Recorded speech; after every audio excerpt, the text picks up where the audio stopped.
Aujourd'hui dans cette vidéo nous allons parler de Fiat et notamment de la 500, alors à la fois électrique, à la fois thermique. Qu'est-ce qui se passe chez Fiat? Il y a une réorganisation totale et au-delà de Fiat c'est Stellantis, on en parlera peut-être à la fin de la vidéo.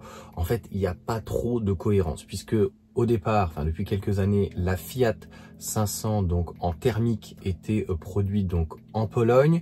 Il y a de moins en moins de production en fait de véhicules donc en Italie. Donc nous avons des constructeurs italiens, c'est un peu comme en France, et ils ne produisent pratiquement plus rien. En tout cas beaucoup moins. Je crois que la production de Fiat c'était un peu plus de 700 000, c'est descendu pratiquement à 400 000. Et la Fiat électrique qui était produit donc en Italie à Turin, je crois de mémoire, eh bien c'est 25 000 unités sur l'année, c'était prévu de faire au moins 50 000 voire 100 000, bref, c'est catastrophique. Alors pourquoi? C'est pas que le prix, c'est le rapport qualité-prix. 30 000 balles prix de départ pour une petite batterie, en fait c'est un véhicule qui a un look très sympa, mais qui n'en donne pas assez par rapport à son prix. Donc elle est trop chère et la situation à laquelle bien Fiat va répondre aux normes, notamment aux exigences sociales, notamment de pouvoir la fabriquer en Italie, et bien c'est de la passer en hybride. Donc avec un 3 cylindres, ils le connaissent très bien, le Firefly, qui fonctionne très très bien. Pareil, donc en fait là, ils corrigent pratiquement toutes les erreurs. Fiat 500, style de l'électrique. Donc en fait, si tu veux, ils reprennent un style qui existe déjà et qui est relativement simple. Elle est fabriquée en Italie, ça va plaire donc bien sûr aux constructeurs, aux syndicalistes qu'il doit y avoir, et surtout très certainement au gouvernement de Meloni. Objectif, l'année prochaine, je pense, ça sera pas cette année, 100 000 véhicules, un véhicule à partir de 17 000 €, un moteur fiable, on prend pas de PureTech, on prend toujours donc à la base cette Fiat 500, c'est une dérivée de la Panda, du châssis de la Panda, c'était comme à l'époque l'Alfa Mito que j'avais, donc moteur hybride, je crois qu'il fait 70 chevaux, et entre guillemets la force de pouvoir proposer 17 000 € à partir de, donc on a le prix de départ, mais on n'a pas les autres prix, on n'a pas les finitions, etc. C'est proposer aussi donc une hybridation 12 volts. Donc en fait c'est une micro hybridée, calme-toi, et il n'y a pas de boîte auto. Donc contrairement au micro hybridé, donc du PureTech, donc il y aura peut-être, bien sûr, mais ça sera une boîte mécanique 6 rapports. Pour avoir eu plusieurs Fiat, donc Barchetta, l'Alfa Romeo Mito, etc. Les boîtes de rapport, en tout cas, sont très très bonnes, que ce soit en 5 ou en 6, elles passent vraiment très bien. C'est pas le cas à l'époque des PSA, etc. qu'il y avait, ça c'était un petit peu arrangé avec les boîtes 6 et les boîtes auto notamment, mais ça venait de chez Esquin. Donc voilà pour ces informations, dites-moi ce que vous en pensez. Je pense que c'est le clé de la réussite, un meilleur rapport qualité-prix. Donc un prix pratiquement divisé par deux, on passe de 30 000 à 17 000, ça prouve bien que en équivalent sur une finition égale, peut-être qu'à 22 000, l'autre qui est à 32 ou 34, en Italie ou pas, en Europe ou en France, avec des aides, on a quand même pratiquement 8 000 € d'écart, et je l'ai déjà dit, si vous êtes un petit rouleur, ce qui est logique pour une Fiat 500, eh bien vous allez faire une économie de 1000 balles par an. Il va falloir en plus beaucoup de scie, c'est-à-dire que vous puissiez recharger chez vous pour avoir un prix compétitif, et donc ça, il faut amortir ça au moins sur 10 ans. Donc après, normalement, elle a une one pedal. C'est vrai qu'elle a pas mal d'arguments. Quand vous voyez aussi la Fiat Abarth, bon, ça fait cher quand même, pratiquement 40 000 €. Ils ont des leasings qui sont assez intéressants. Donc il y a une réorganisation, en tout cas, du groupe Stellantis par rapport à Fiat, d'un point de vue, je vous le dis, social, d'un point de vue aussi économique, d'un point de vue en fait industriel, et d'un point de vue, voilà, au niveau technique, parce que vraiment les moteurs, en fait, à la PureTech, etc., c'est assez entaché, compliqué. C'est d'ailleurs que pour ça que Stellantis, mais le mal, je pense, il est fait. Donc normalement, sur tous leurs constructeurs, c'est 8 ans maintenant, une garantie, je crois, 160 000 km. Ils vont pas pouvoir tout régler. Donc la prochaine Fiat 500 réellement sera renouvelée en 2030. J'ai vu d'ailleurs sans borne, ou je sais plus qui expliquait ça, je suis tout à fait d'accord en fait par rapport à ça. Ah oui, c'était je crois Choucroute de garage, oui. Il faut comprendre que la Fiat 500 qui sera refaite en 2030, il y a de fortes chances que ça soit entre guillemets du réchauffé. Moi, ça ne me choque pas à partir du moment où c'est des améliorations. Je l'ai déjà dit par exemple par rapport à Tesla, le modèle Y, pour moi, c'est un véhicule qui est amélioré. C'est ce que faisait ou fait Porsche par exemple. Ils vont reprendre le châssis, ils vont reprendre le moteur, les suspensions, et ils vont tout retravailler.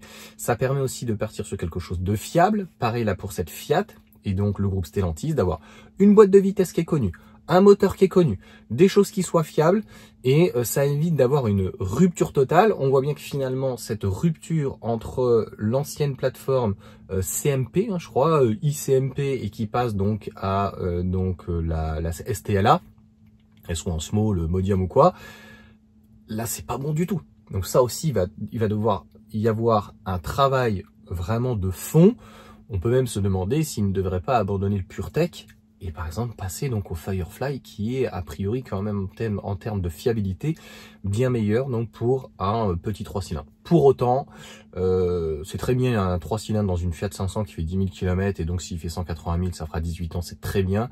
Quand tu commences à faire 20-30 000 km dans un 5008, bon il n'y a plus grand chose hein, chez Fiat actuellement, mais voilà, on met pas de 3 cylindres à mon sens. Pareil, ça on n'en finira plus donc sur cette démagogie, c'est Fiat, ça doit pas se résumer. Donc Luca De Meo était là-haut hein, de mémoire. Ça se résume pas à une 500 ou une 600 ou une 500L ou une 500 cabriolet ou une 503+1. Enfin, tu vois ce que je veux dire. Il va falloir peut-être que le groupe se renouvelle. Donc il y a la Grande Panda qui est plutôt pas mal. Le style, il est affirmé. Donc au-delà de la 500. Le problème, bah, c'est ce que Luca De Meo a fait un petit peu entre l'électrique et le thermique chez Renault. On n'a plus une réelle identité. Ça fait un peu bizarre. C'est-à-dire que d'un côté, on a la Fiat 500 qui joue sur le néo-rétro à la Mini, mais Mini, ils font ça sur toute la gamme.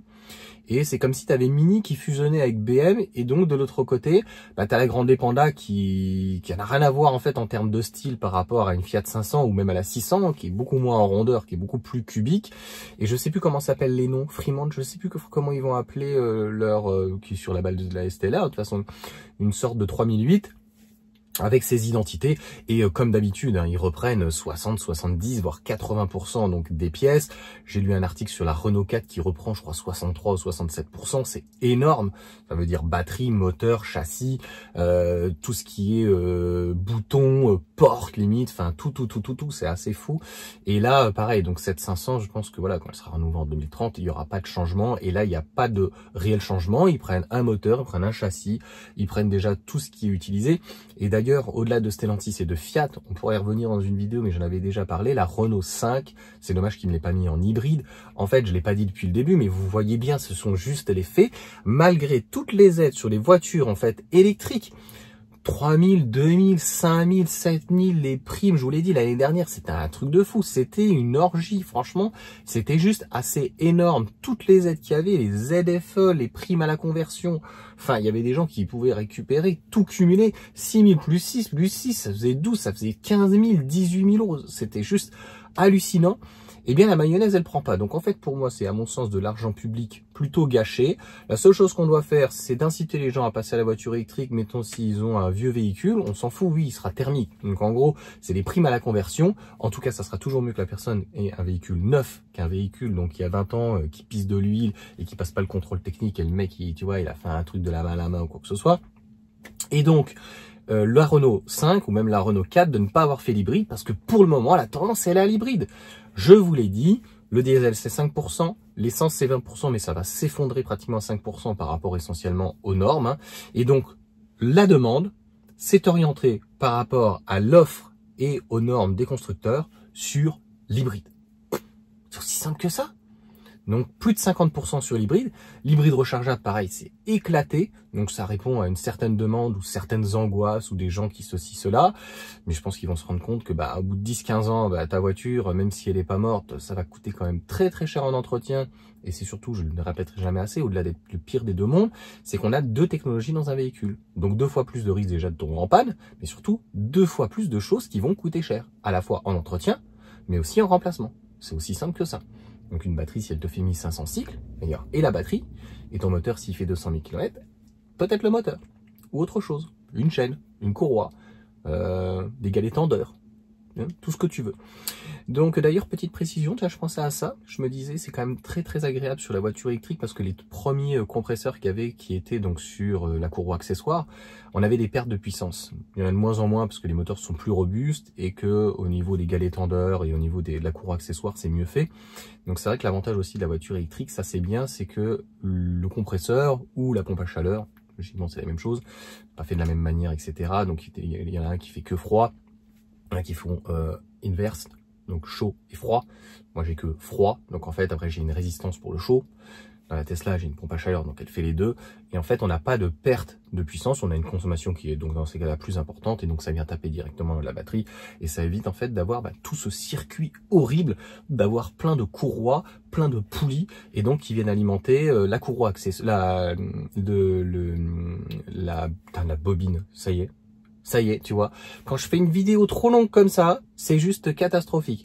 L'alternateur. Donc tu as l'alternateur, tu as ton circuit, donc bien sûr pour la clim, ton compresseur, et puis tous les entraînements, je crois qu'il y en a 5 ou 6 ou 7, donc c'est juste assez catastrophique.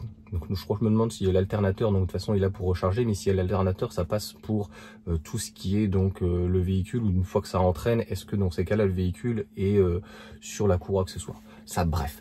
Mais en tout cas, c'est beaucoup plus simple sur le véhicule électrique, mais on voit bien que la pénétration, en tout cas, du véhicule électrique se fait bien sur des véhicules entre 40 et 60 000 euros, mais il ne représente que ces fameux 20%. Les gens vont te dire, oui, mais c'est parce que la hype, elle est retombée. Non, c'est que cette 20%, ça représente éventuellement de la R5 qui marche plutôt bien, de la IC3 ou de la petite i208, mais le véhicule électrique est poussé par la gamme 40-60 000 euros. Grossièrement. Et donc sur les petites citadines, la Fiat 500 éclatée à 25 000 unités, parce que concrètement, elle n'est pas assez polyvalente et elle n'a pas assez un assez bon rapport qualité-prix. Donc encore une fois, une Fiat 500 hybride avec un châssis, un moteur, quelque chose qui fonctionne. Et pareil, de vouloir toujours, c'est très, comment dire, geek. Moi, je suis plutôt pour la technique et l'amélioration de la pièce, personnellement. Mais il y a beaucoup de personnes qui veulent toujours le renouveau, le dernier truc, etc. Moi, je préfère un constructeur comme Tesla ou Porsche faisait beaucoup, mais c'est un petit peu changé quand même, d'avoir en fait un constructeur qui vient, qui te fait une nouveauté qui n'en est pas réellement une, un petit refresh, un petit rafraîchissement, un restyling, et qui vient surtout te fiabiliser tout. Un peu comme Toyota, par exemple. Voilà, pour faire simple. Donc, il n'y a pas, en termes de style, c'est pas foufou. Même si ils sont pas mal améliorés sur les Yaris, Aygo, enfin non, il n'y a plus Aygo, mais les Yaris même le type GR, etc. C'est plutôt pas mal les finitions, mais un peu moins sur RAV4, qui est quand même un petit peu vieillissant. Mais concrètement, d'avoir en fait un véhicule qui technologiquement parlant, techniquement parlant, en fait est amélioré, et sans cesse on voit où sont les petites pannes et de ce que on peut améliorer. Et donc, au-delà de Fiat, je trouve ça complètement fou que Renault, par exemple, qu'on ait fait un style d'une Renault 5 magnifique, et que à un moment donné, en fait, il n'ait pas réfléchi à faire une multi-énergie parce que le véhicule n'est pas hyper optimisé quand même avec des poches. Franchement, le gros problème, c'est le plancher. J'ai vu d'ailleurs la vidéo, je suis plus du tout abonné d'ailleurs d'Atno. Ça va finir en live cette histoire. Mais c'était très intéressant ce qu'il disait, et au moins il disait les termes. Sur la Renault 5, à l'arrière, t'as pas de place. Malheureusement, elle est petite. C'est un avantage et un inconvénient. Et par rapport à la Renault 5, elle tire, elle puise tout l'essentiel stylistique, mais d'un point de vue, en fait, agrément, ou en tout cas, on va dire habitabilité, c'est catastrophique. À l'arrière, franchement, tu mets 2 enfants. Moi, mon fils de 12 ans, il passe pas à l'arrière. On peut même pas mettre ses pieds, comme il le dit, en fait, juste en dessous, même si le plancher est plat. Donc, en fait, tu te demandes pourquoi avoir fait une plateforme, transformer une plateforme thermique en électrique, alors que finalement, elle n'est pas, à mon sens, assez optimisée. Une voiture électrique, c'est un moteur sur l'essieu arrière, c'est peut-être moins de place dans le coffre à l'arrière, mais c'est un coffre à l'avant, pour mettre des câbles, pour éventuellement mettre du frais, pouvoir proposer en fait un système de glacière. En fait, c'est tout un écosystème et tout. Et malheureusement, les citadines ont été moins prévues, au-delà des problèmes de normes, au-delà des problèmes donc de safety car, de tout ce qu'il peut y avoir, etc. Donc, voilà. Je pense avoir tout dit. Vous me direz ce que vous en pensez. Je pense que quand on voit les chiffres, ils sont sans équivoque.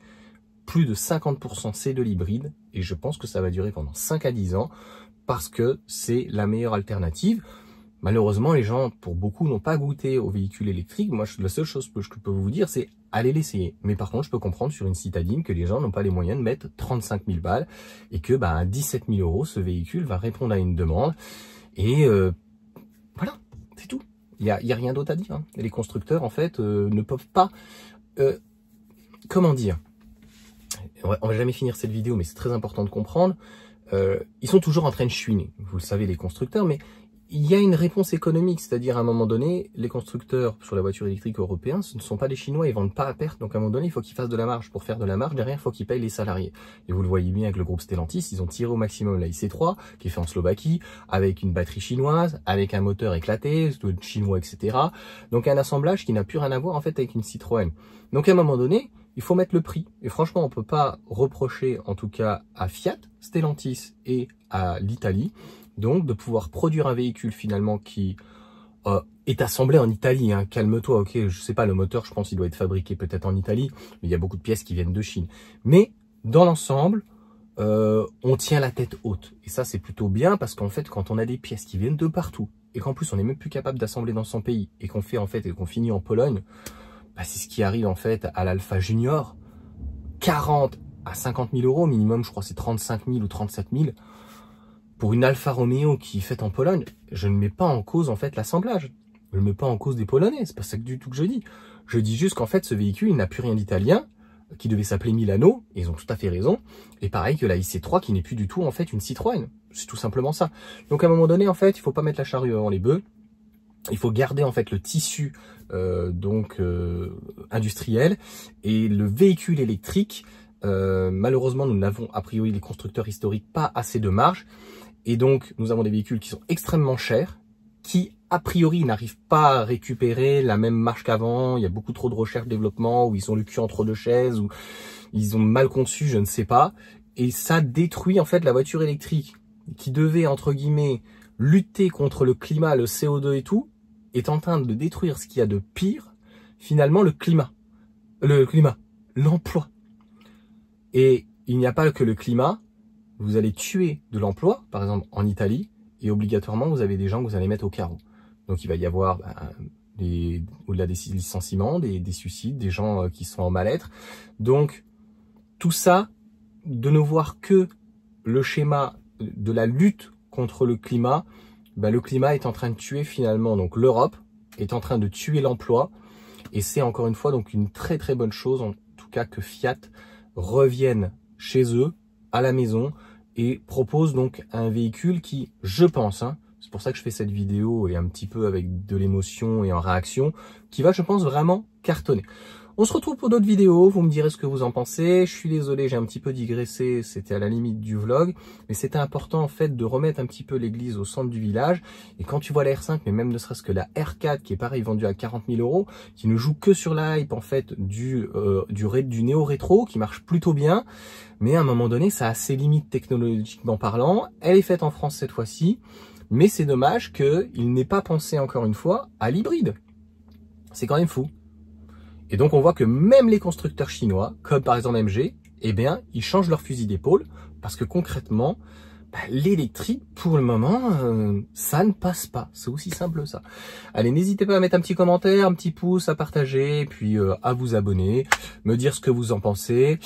Et puis on se retrouve peut-être dans la journée si il y a d'autres actualités intéressantes. Et puis on verra pas sur Stellantis, voilà, où je pense que voilà, les personnes qui me suivent le savent très bien. Stellantis, et voilà, le cost killer est allé trop loin. Carlos Ghosn, Carlos Tavares, c'est des gens qui, un peu à la Bernard Tapie, il faut qu'ils viennent, et après il faut qu'ils partent. Tu vois, ils ont des bons côtés. C'est pour ça qu'il faut pas dire c'était pas bien du tout, surtout, non, ils ont des bons côtés. Mais après, voilà, en tant que PDG, en fait, ils cassent tellement que malheureusement, un 5008 en PureTech 136 chevaux à 45 000 euros, ça fait pas trop rêver. J'exagère un petit peu le trait, mais c'est pour montrer qu'à un moment donné, voilà, ça ils l'ont dit d'ailleurs dans un article, Stellantis va donc PSA, même les autres, on va dire, usines, et en tout cas les autres constructeurs, leurs autres marques, ils vont retravailler, revoir en fait les tarifs qui étaient devenus quand même un petit peu délirants. Je vous l'ai déjà expliqué, il n'y a pas que l'inflation ou le salaire, il y a la marge qui a quand même explosé. Elle est partie où cette marge? Chez les actionnaires. Moi je trouve qu'un actionnaire il n'apporte rien. Désolé. C'est comme un assisté, c'est comme un assistant parlementaire, un député, ils ne servent à rien ces gens-là. Un salarié, un ouvrier, il sert à quelque chose, ouais, il fabrique une voiture, voilà, avec plusieurs autres salariés. C'est aussi simple que ça. Donc ces gens sont des fois un petit peu déconnectés de la réalité et du tissu, en tout cas, économique.